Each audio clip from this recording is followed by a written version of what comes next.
लाइबा में था। रुक्मणी ने की कि ऐसा नहीं हो जाए कि सुदामा आप बन जाओ और सुदामा द्वारकाधीश बन जाए। 10,000 पुत्र है, एक दो भी नहीं है, और 16,108 है। हम सभी को पेट भरना है, सबकी सेवा करनी। सुदामा जी ने मांगा नहीं। भागवत में बताया सुदामा एक रात्रि भी द्वारका नगरी में नहीं रहे। सुबह आए, शाम को वापस जाने की तैयारी हुई। बड़े भाव बातचीत हुई। बात होने के बाद में ब्राह्मण देवता जब जाने लगे ना, तो माला बिरा दी थी, कपड़ा बिराया था भगवान ने कि सुदामा एक काम करे, कपड़ा हट जा तू। क्या कहा? कौन सा?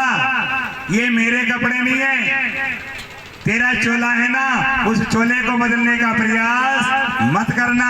तो जैसा है वैसा तो अच्छा है। जा करके माला निकाल ली और कपड़े वही पहना दिए। सुदामा जी जाने लगे, कन्हैया तूने बहुत बढ़िया किया रे, मुझे कुछ भी नहीं दिया। जाने लगे, फिर सुदामा जी को रोका, रोको रोको रोको, अरे ब्राह्मण देवता है, प्रणाम करो। रुक्मणी आई, प्रणाम करने लगी। लक्ष्मणा, जामुवती, ऐसे करके एक दो करके सब प्रणाम करने लगी। तो सुदामा जी ने पूछी क्यों रे कन्हैया? भगवान से कहा सुदामा जी ने, एक नहीं आई इधर, तो सबकी निगाह में द्वारकाधीश है। एक काम कर, तू सबका पति है। हाँ मैं सबका पति हूँ। एक काम कर, तू सबका पति है ना, तू ही मुझे आकर के प्रणाम कर ले, मैं तुझे आशीर्वाद दे दूंगा जो सभी रानियों को मिल जाएगा। जा करके एक ब्राह्मण के भगवान ने प्रणाम किया जा करके, और सुदामा जी ने ब्राह्मण होकर के भगवान को आशीर्वाद दिया है। जा करके मंत्र जाप मदड़ विश्वास, मंत्र किनके अधीन है? ब्राह्मण के। और देवता किनके अधीन है? मंत्र के। और मंत्र है, ब्राह्मण अगर है मंत्र बोलेंगे, वेदों के मंत्र सुनाएंगे, तो वहां भगवान में की मूर्ति में भी प्राण डाल देगी, जिसे कहते हैं प्राण प्रतिष्ठा हो गई। किसने करी? ब्राह्मण। सबका तिरस्कार करना, पर कभी ब्राह्मण का तिरस्कार मत करना, कभी भी नहीं दे सकते, नहीं ले सकते, नहीं दे सकते, अच्छा नहीं बोल सकते, तो ब्राह्मण के लिए कभी भी बुरा बोलने का प्रयास नहीं करना। सुदामा जी आए तो आकर के क्या किया? इधर देखा तो इधर क्या देखे? मेल ही मेल दिखाई दिया। मेरी टापरी कहाँ गई? बोले गोविंद भगवान की। अरे मंदिर देख डरे सुदामा, मंदिर देख डरे, मंदिर देख डरे सुदामा, मंदिर देख डरे।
सुदामा मंदिर देख डरे मंदिर देख डरे सुदामा मंदिर देख डरे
बाकी बिहारी लाल की इधर सुदामा जी आए और सुदामा जी ने कहा कि भैया कोई न कब तो निकल जो छोटी सी ताप रहती मारी अतिक्रमण तो नहीं हो गया। द्वारपाल खड़े, सुदामा जी अंदर जाने लगे तो द्वारपाल ने डंडा रोक दिया, अंदर नहीं जा सकते हो तो सुदामा के भैया करके पोए। सुशीला आए बंटन करके सुंदर हार साड़ी वाड़ी सब पहन करके आईने पूजा की थाली ली तो सुदामा जी ने देखा कि यह रानी कौन है इतनी बड़ी बगे। सुशीला ने कहा कहाँ जा रहे हो स्वामी, मेरे नाथ रुको।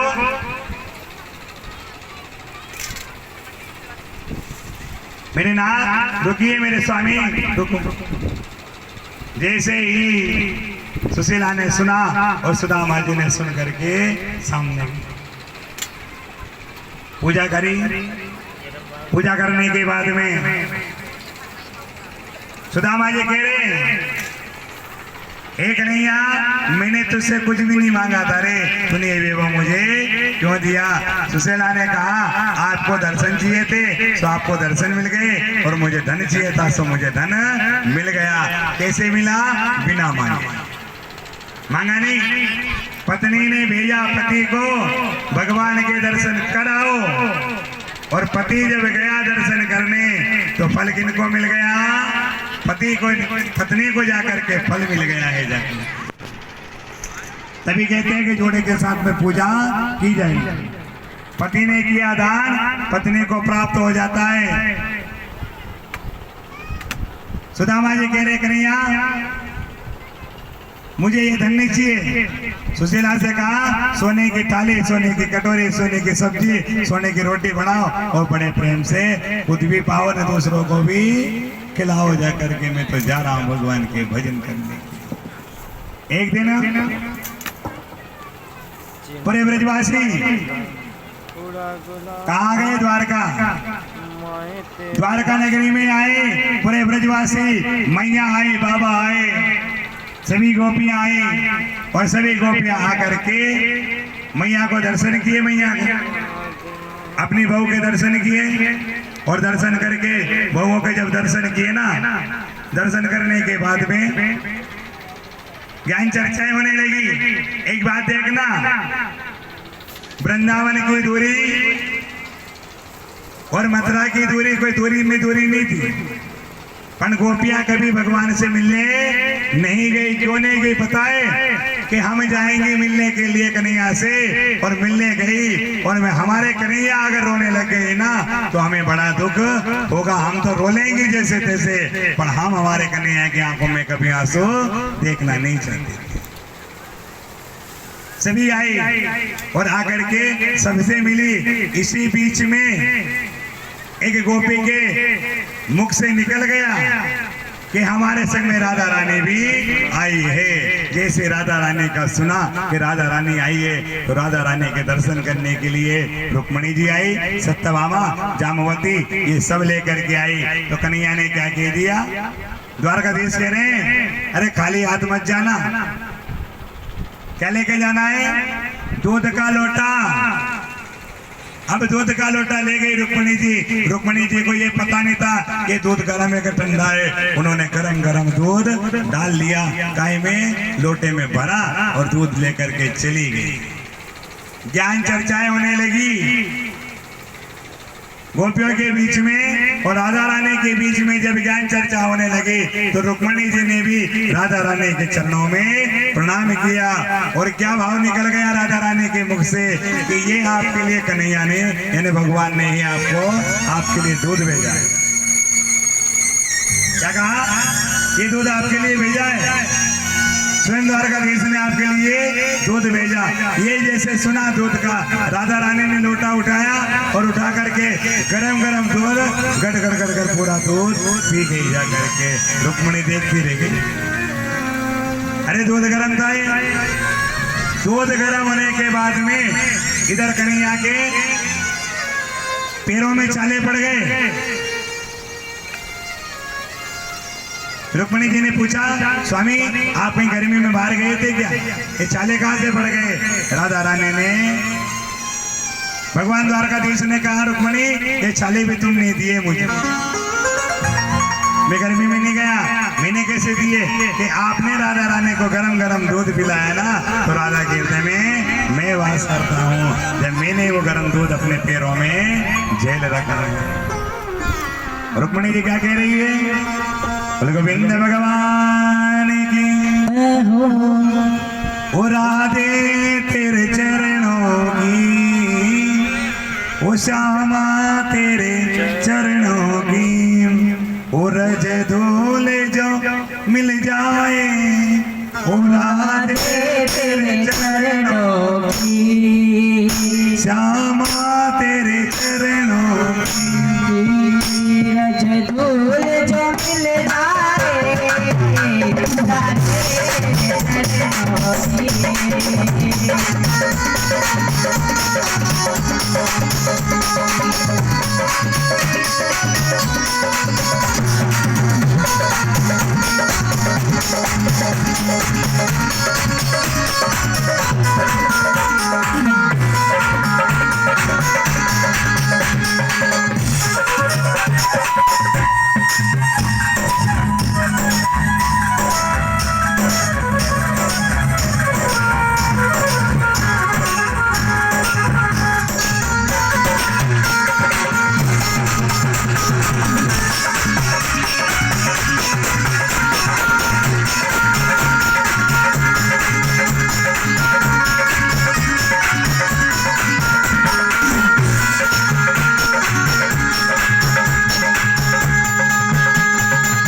जाए मिले वो समझ आए नाम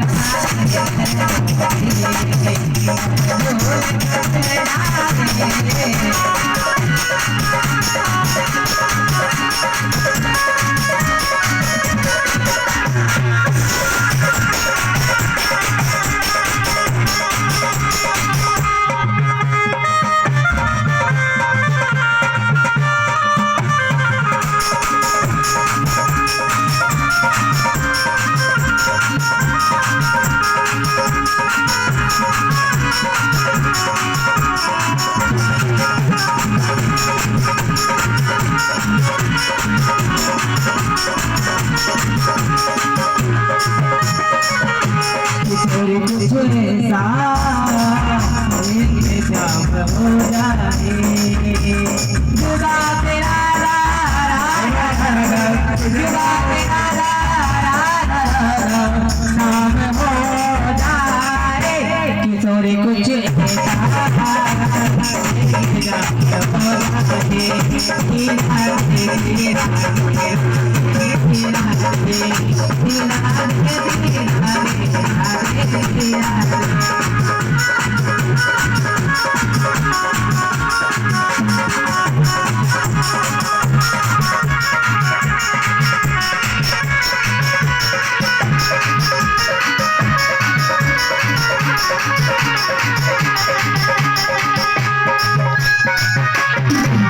गोविंद भगवान। एक बार रुक्मणी जी ने कहा कि भगवान स्वामी मुझे ऐसा ब्राह्मण चाहिए कि मैं मेरे हाथों से भोजन कराऊं। और कौन सा भोजन? मेरी पसंद का भोजन।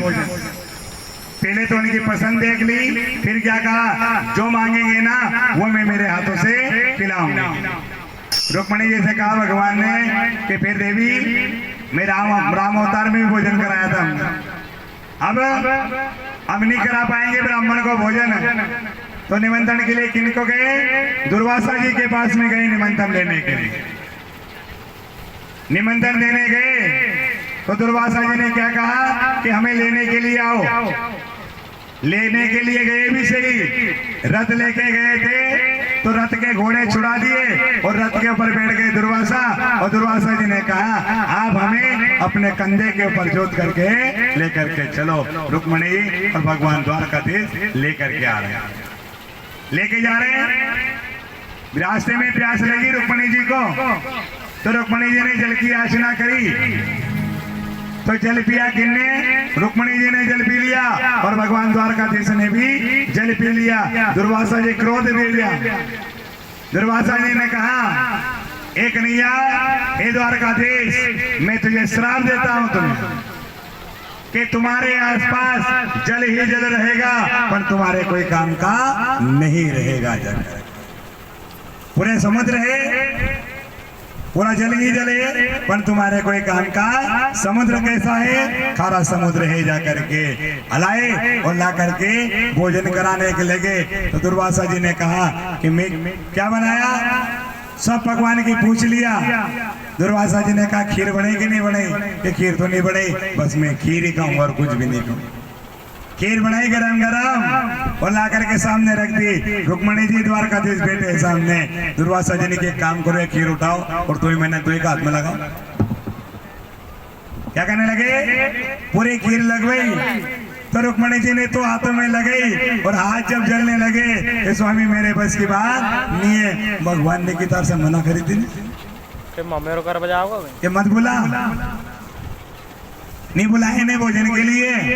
भगवान ने लगाई पूरे शरीर के ऊपर लगा ली, बस पकड़ी में खीर नहीं लगी थी। दुर्वासा जी ने आशीर्वाद दिया जा करके कि तुम वज्र के समान हो गए। ऐसा ही दुर्योधन के साथ में हुआ था। मां गांधारी ने कहा बेटा मैं एक बार तुझे देखना चाहती हूँ, तेरे शरीर के ऊपर एक भी वस्त्र मत रखना जा करके। पर भगवान ने खेल देखा कि बेटा माँ के सामने तू बिना वस्त्र के जाएगा। क्या करा दिए? केल के पत्ते लगवा दिए और माँ ने जैसे ही देखा आंख खोल करके माँ ने कहा बेटा कि तूने क्या कर दिया, अगर मैं मेरी आंखों से तुझे देख लेती पूरा तो वज्र का हो जाता, तुझे कोई मारने वाला नहीं रहता। जाकर के कहा जंघा को तोड़ा था जाकर के। इधर भगवान पूरे वज्र के हो गए जाकर के। एक दिन भस्मासुर भोले बाबा ने विचार किया कि हम जाए पुत्र बन करके। पार्वती जी कह रही है कि मैं भी पुत्री बन करके जाऊं, तो भोलेनाथ ने कहा कि अपन दो ही मिल करके चले। क्या बनाए? सम बन गए, दोनों सम हो गए ना। दोनों संख्या मिल जाती है तो सम कहलाती है। सम बन गए जाकर के। इन्होंने एक स्त्री बना करके पेट के ऊपर कपड़े बांधे बालक के करके सप्त ऋषियों के पास में ले गए। ये कौन है?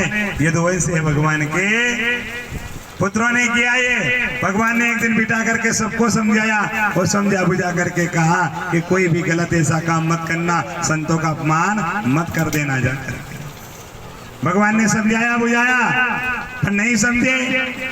जब समय आया तो वही पुत्र सम बने और जाकर के गए। भगवान ने इन्हें सप्तऋषियों के पास में गए। सप्तऋषियों से कहने लगे ये बहू है नहीं हमारी, इसको पुत्र होगा या पुत्री, बताओ तो सही। संत त्रिकालदर्शी थे। संतों ने देखा ना इसे लड़का होगा ना इसे लड़की होगी, इससे क्या होगा?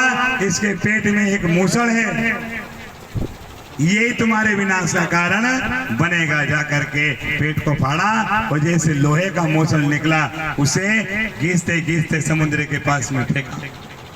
क्या बन गई? एरन घास। आप कहते हो ना साहब ऐसी घास है, इससे हाथ लगाने से हाथ कट जाता है जाकर के। एरन घास बन गई। समय बिगड़ा बुद्धि बिगड़ी, और बुद्धि बिगड़ी ना तो ऐसी बुद्धि बिगड़ी ये सभी एक दूसरे को मारने काटने लग गए। थोड़ा बहुत बचा था यदुवंश, तभी कहा सबका अपमान कर देना, संत का अपमान कभी भी मत करना। बोले गोविंद भगवान की। एक भस्मासुर भगवान बोले आज से प्रार्थना करी, भगवान प्रसन्न हो गए। कहा कि तू जिसके ऊपर हाथ रहेगा ना वो जल करके राख हो जाएगा। तो भस्मासुर ने विचार करियो कि पहला प्रैक्टिकल आने के ऊपर ही कर लो, नहीं आंखों नहीं। क्या करा कि जिसे वरदान दिया ना जिसने उसे, ये तो भोले हैं, भोले बाबा के ऊपर प्रयास करने लगा कि ये भस्म होए कि पार्वती को लेके मैं घर चला जाऊंगा। भोले बाबा बगे आगे पूरे पीछे पीछे जा रहा है। सबसे प्रार्थना करी, कोई ने नहीं सुनी। कौन आ गए? भगवान विष्णु आए। क्या बने? ब्राह्मण बन करके आए, गंजे करा के आए। ये मिला क्या हुआ भैया तेरे साथ में, क्यों भगा जा रहा है? अरे इन्हें वरदान दिया मैं जिसके सिर के ऊपर हाथ रखूंगा वो जल करके भस्म हो जाएगा। तू भी पागल बन गया। क्या कहा भगवान ने? तुझे भी बना दिया। कैसे? अरे मुझे भी बनाया था, देख मेरी ये दशा हुई। कैसे? ऐसे हाथ कराए दोनों। कैसे करा? कि देख ऐसे हाथ धरा, धराते धराते धराते भगवान ने हाथ धराया। सो हाथ धरा ना तो भस्मासुर के अपने सिर के ऊपर हाथ रखा, जल करके राख हो गया। जाकर आपकी कृपा से, किनकी कृपा से काम होता है? आप करते हैं, हम करते हैं, भगवान करता है ना। वो मेरा पे की कृपा से सब काम हो रहा है। मेरा पे की कृपा से सब काम हो रहा है।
मेरे आदत जो भी मेरे आदत जो भी काम हो रहा है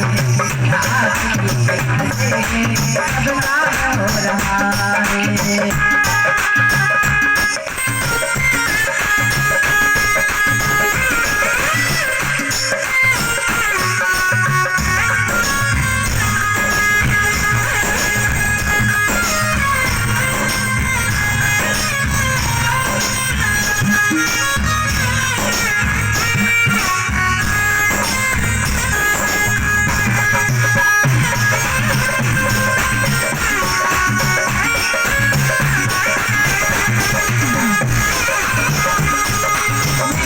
नहीं होगा